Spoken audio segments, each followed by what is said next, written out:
मार्केटमधून आपण खतं घेतो त्याच्यावर जे हजारो रुपये आपण वाया घालवतो त्यापेक्षा आपले घरीच जर अशा देशी गाई जर आपण सांभाळल्या तर त्यांचं दूध पण भेटतं आणि खत तयार करण्यासाठी जे आपला कच्चा माल लागणार आहे तुम्ही पाहू शकता दररोज सकाळ संध्याकाळ आपल्याला हा भेटतोय. फक्त ह्याच्यावर आपल्याला व्यवस्थित काडी कचरा बाजूला करून एक प्युअर शेणखत ठेवणं गरजेचं आहे.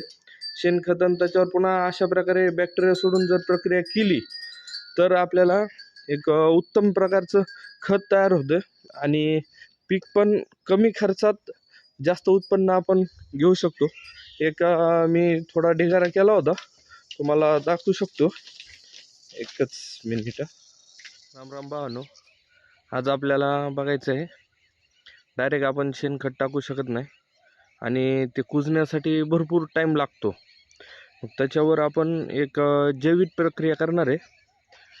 अशा प्रकारे शेणाचा ढिगारा आहे आपल्या इथं. आपण ह्याच्यावर प्रक्रिया करून एक 45 दिवसात हे कुजून आपल्या शेतात टाकण्यासाठी तयार होणार आहे. त्याच्यावर चला तर मग आज पूर्ण व्हिडिओ बघू कशा प्रकारे आपण बॅक्टेरिया तयार केलेत.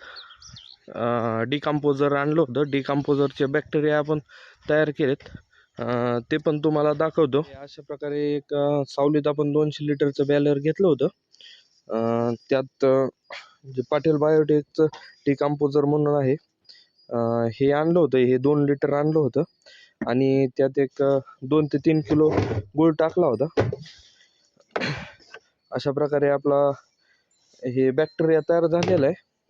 एक सावलीत 4 ते 5 दिवस अशा प्रकारे क्लॉकवाईज आणि अँटी क्लॉकवाईज एक 5 मिनिट सकाळ संध्याकाळ आपण ह्याला फिरून घेतो.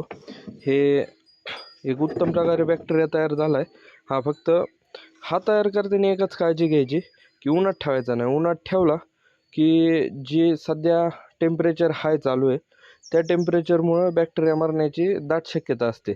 हे अशा प्रकारे आपण डिकम्पोजर तयार करून घेतला आहे. आणि दुसरं म्हणजे जे आपला उकंडा असतो म्हणजे शेणखताचा जो ढिगारा घातलेला असतो त्यात एक हुमणी म्हणून एक आळी असते. ती आपण शेणखत जरी टाकलं आणि ते जर उद्या आळी राहिली तरी ती जे आपलं पीक आहे त्यांची मुळी खाण्याचं काम करत असते. त्याच्यामुळं शेणखत टाकूनही पीक आपलं जोमाने वाढत नाही.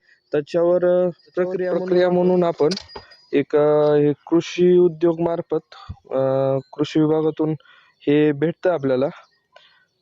मेटरायझिंग 1% मध्ये आहे हे हुमणी आळी किंवा आपल्या जे किडे तुडतुडे असतात का कीटकनाशक आहे थोडक्यात.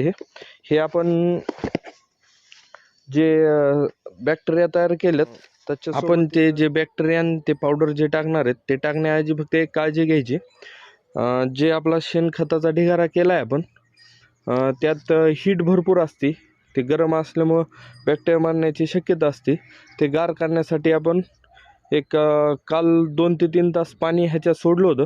पाणी सोडल्यामुळं हा ढिगारा आज पूर्ण शांत झाला आहे म्हणजे गार झाला आहे. त्याच्यामुळं आज आपण औषध सोडू शकतो. चला तर पुढची प्रक्रिया पाहू आपण. अशा प्रकारे आपण काठीच्या साहाय्याने 4-4 फुटाचे खड्डे करतोय आणि त्यात एक अर्धी पाऊण बकेट कल्चर टाकतोय. अशा प्रकारे जवळजवळ 100 ते 150 लिटर आपण ह्यात कल्चर सोडणार आहे. कल्चर सोडून झाल्यावर आपण जे मेटरायझिंग घेतलं होतं ते योग्य प्रकारे पाण्यात मिक्स करून आपण ते पण जसं डिकम्पोजरचं आपण कल्चर सोडलं त्याचप्रमाणे हे पण सोडणार आहेत. एक जे आपलं डिकम्पोजरचं कल्चर आणि मेटरायझिंग दोन्ही सोडून झाल्याच्या नंतर ढिगारा व्यवस्थितपणे ताडपत्रीने किंवा तुमच्याकडे बॅनर असेल तर त्याने झाकून घ्यावा. पहिले पण आपण एक मातीत शेणखताचा हे असं कल्चर सोडून ढिगारा केला ते तुम्हाला दाखवतो. त्याच्यावर बाय प्रोसिजर पूर्ण झाली. पूर्ण आपलं खत टाकून झालं होतं. थोडासा उरलेला आहे. हे पाहू शकता तुम्ही पूर्ण चहापत्तीसारखं आपलं एकदम मऊ आणि बारीक होऊन जाते जसं की गांडूळ खत असतं त्या टाईपमध्ये. धन्यवाद भावांनो. असं तुमचं प्रेम पाठीशी असू द्या. व्हिडिओ आवडला असेल तर लाईक शेअर सबस्क्राईब करा.